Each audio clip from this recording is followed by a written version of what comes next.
And finally I got that last plant planted. Oh, hello. Who's there? Uh-oh. Did I forget to turn the camera on this year? Whoops.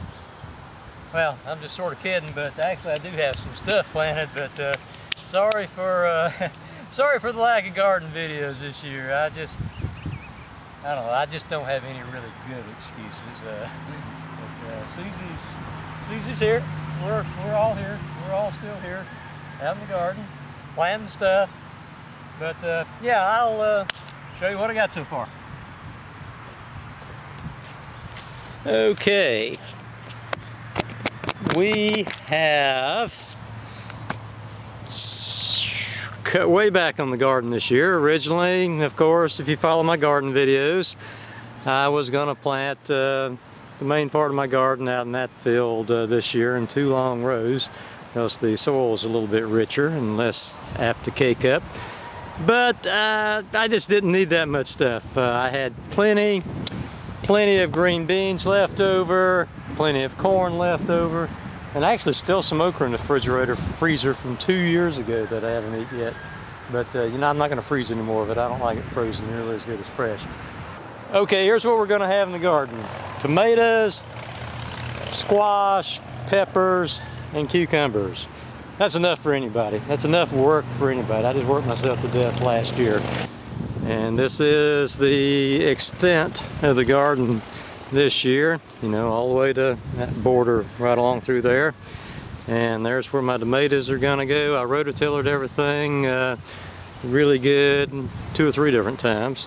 And then I took a spade and fork and then I dig really deep afterwards. And then I don't bother to bust the clods up, because I'm gonna bust those clods up with a rototiller. And okay, here we have our pepper plants. Went much heavier on the bell peppers this year because I really just didn't need that many of the hot ones last year.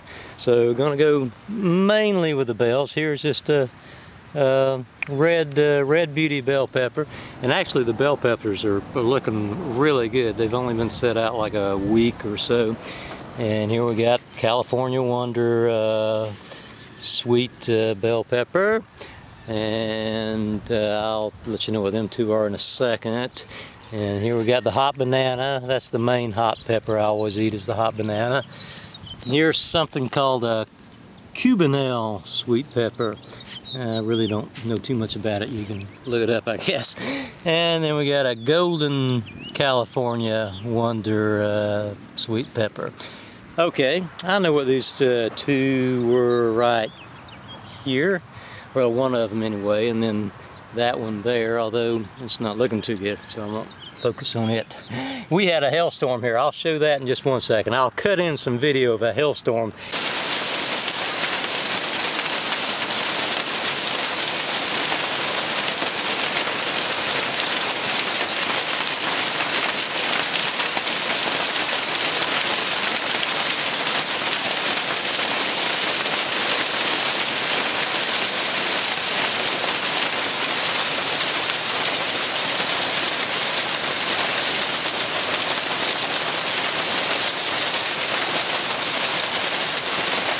And believe it or not, these peppers survived that hailstorm with almost not a scratch. That one right there did get a little scratch, but otherwise it survived it pretty good.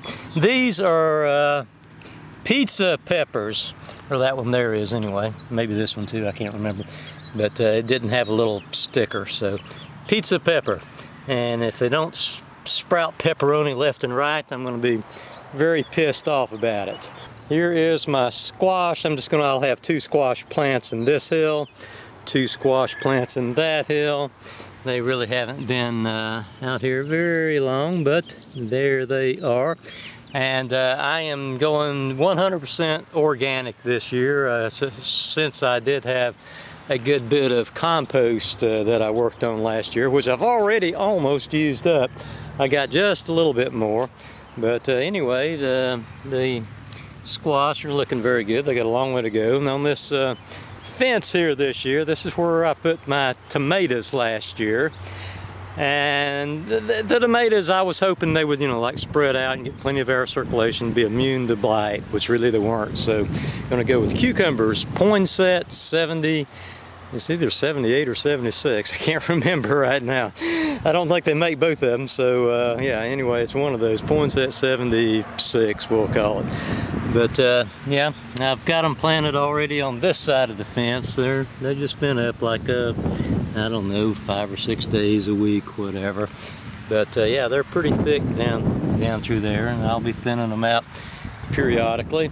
And on this side will be cucumbers as well, but I'm gonna space it out. I won't be planting on this side for a couple more weeks, so I'll have, you know, cucumbers for an extended period of time here this summer. See these cups right here? They had tomatoes in them too in the hailstorm. Just annihilated 6 tomatoes pretty badly, and then 6 tomatoes, it didn't hardly touch 6. I wasn't going to plant 12 anyway. Actually 6 is all I was going to plant. Okay, so I never did say what I've got here. I've got 3 early girls, I believe, as it turned out. The storm didn't discriminate equally amongst the 3 breeds that I've got, because I got 3 early girls. And I got a couple of something called a Jet Star tomato there. And those are really nice, healthy plants. Those actually healthier looking plants than what I set out from the greenhouse last year. Although it is a little bit later in the season here. And only one better boy survived. And you can see it sort of skinned down the side of it. The hail took out that little branch right there, and it kind of stripped down the side, but it looks like it's healing up pretty well there. And we've got 2 really great cats right there. Buttercup, Tuesday cat, Buttercup. Okay, and there's Carly. Hey Carly. And Babs is just being lazy inside the house. I rototillered, did this with a spade and fork, is absolutely as deep as I can, and which is good because it brings up new minerals and stuff from the depths of from the bowels of the earth. It brings up new minerals, and so that's good, especially this year, since I won't be putting any fertilizer at all on it.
Okay, I got one problem. Maybe I have been abusing my rototiller. It's about, I don't know, 5 years old, 6 years old. And yeah, I know, I probably brought it on myself. You can see how I was rearing down on the end of it there, or weighting down on the end of it. And there we go. Right there. I guess nothing lasts forever. I'm still gonna finish up with it, but I'm not gonna be doing so heavy duty on it, and then I'm gonna have to replace that crap. Well, that just totally sucks. Well, thankfully I'm just about finished rototilling for this year.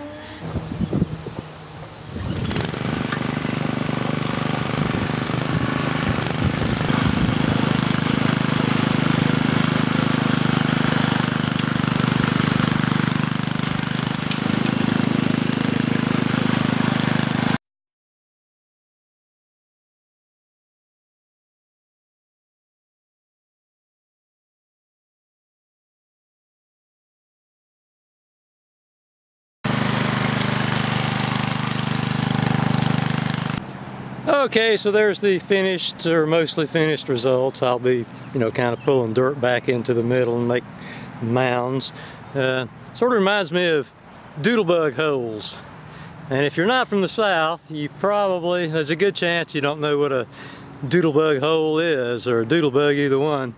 One of these days I'm going to do a video of them, because I did a search on YouTube and nobody has got up a doodlebug video.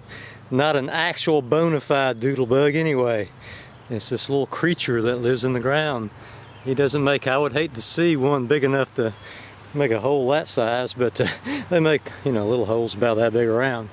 And when ants and stuff go into the hole, they slide down the side, and he lives under the ground and he snatches them. Let's go up here and look at this rototiller one last time. And again, crap.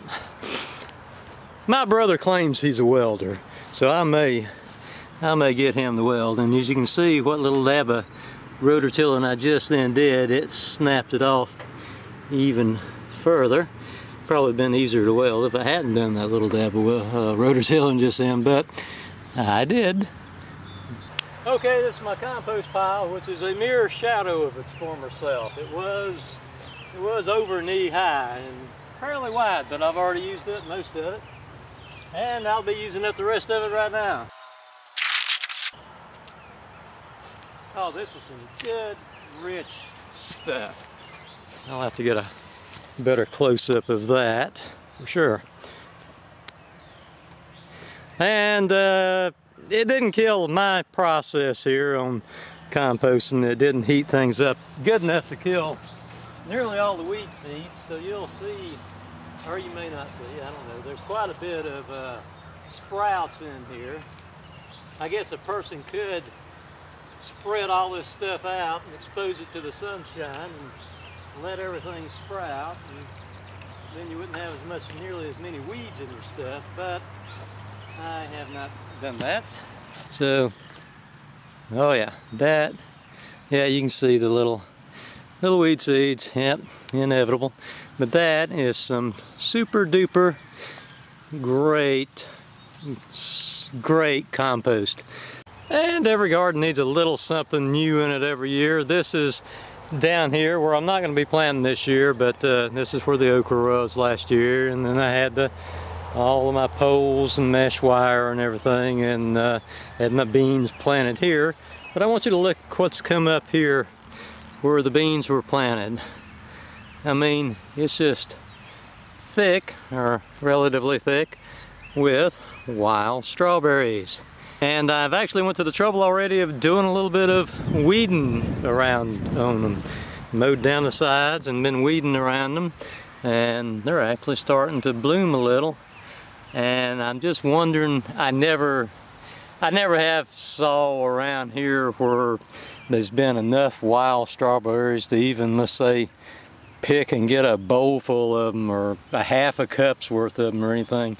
But I'm gonna, weed a little bit on them and not chop them down and just see what happens. They certainly get much taller than regular strawberries. That's about, well, that tallest one there from the bottom to the top, which is normally how you figure out how tall stuff is that's about 16 inches, I'd say, maybe 18 inches. Yeah, so if it had any big berry on it, it would just droop right down. But of course the wild strawberries are smaller, and I would imagine maybe even a little sweeter than tame strawberries. But yeah, and there are a few of them on out through there, but mainly they stayed where the green beans is planted. Had a couple of tomatoes here, and I don't really need these cages. Ooh, there goes a ladybug, ladybug, ladybug, ladybug. There's a good lady. That's a good critter. Hey, ladybug. Whoops. You guys give me your opinion on whether you think I'm gonna have, I don't know, as much as a half a cup of strawberries off of these strawberries is gonna be. I have no clue. I have no clue. I'm hopeful on them, especially since I've already spent 30 or 40 minutes weeding the things.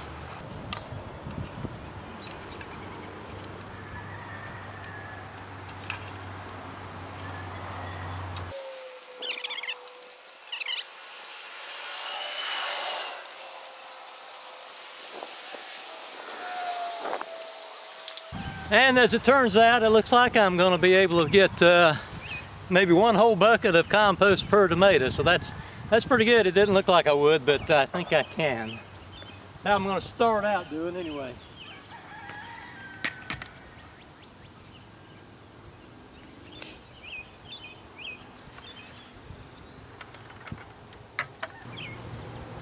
And we'll mix that compost in really good, or somewhat good. I'm going to leave it, you know, fairly close to the top of the ground, but get mixed in a little bit.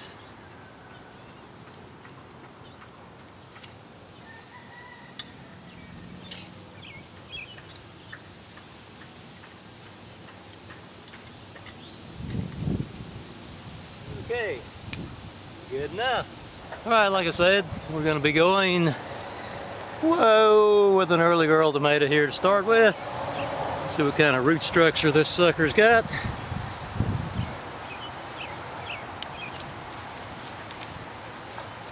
All right, there we go. And of course, I've got some gravel here, and yeah, not too many roots up here. I planted it. Whoops! I planted it very shallow.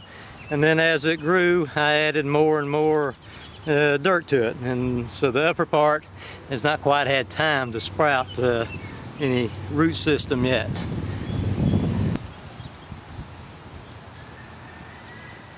And I'll be putting it pretty deep, all the way up to, I don't have enough branches yet to clip off any more branches. I've clipped off several previously, but it needs them right for the moment.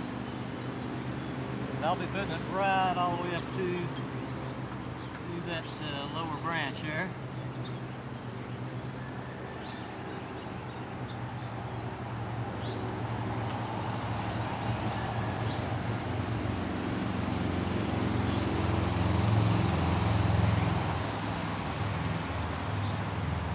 Okay, so there we go. And I've got some well-rotted wood chips that I'm going to be spreading over here too before I put my cage on here. Okay, so this is a bucket of well-rotted wood chips here. It's got a little dirt, a little wood chip, few wood chips, and some worms in them too.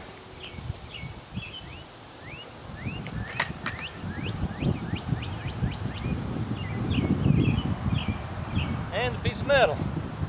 We'll need that.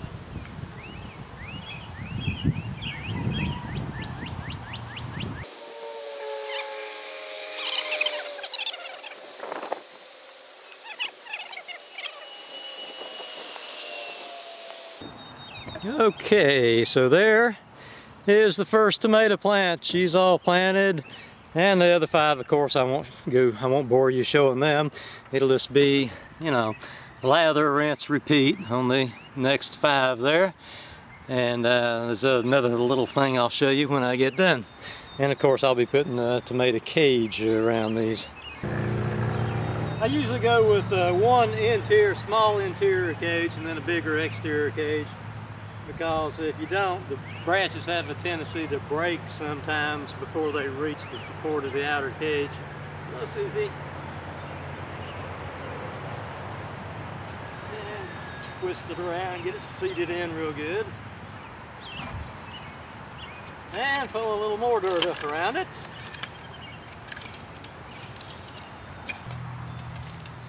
And later on, of course, I'll be driving up a big stake next to them and doing some ties and tying the stake to the cage to give it additional support, but that's pretty much it. Okay, and here is what the finished product looks like, the almost finished product. One thing I did do, as you guys know, I do have a lot of problem with blight, so I spaced them out really far apart. And the prevailing wind is like, you know, through this direction here. So I made it so that one cage was not blocking another cage. So I'll sort of offset things. I even offset it here from the opposite direction too, as far as one cage not blocking another, wind-wise and sun-wise. So maybe that'll help just a minor amount. Now the only thing left to do here is, you see how nicely manicured this ground is? Well, that's good and that's not good really, because it's nice to walk on, it's pretty to look at, but if I have a super duper thunderstorm like I had with that hailstorm the other day. By the way, it rained 1 inch in 10 minutes in that hailstorm.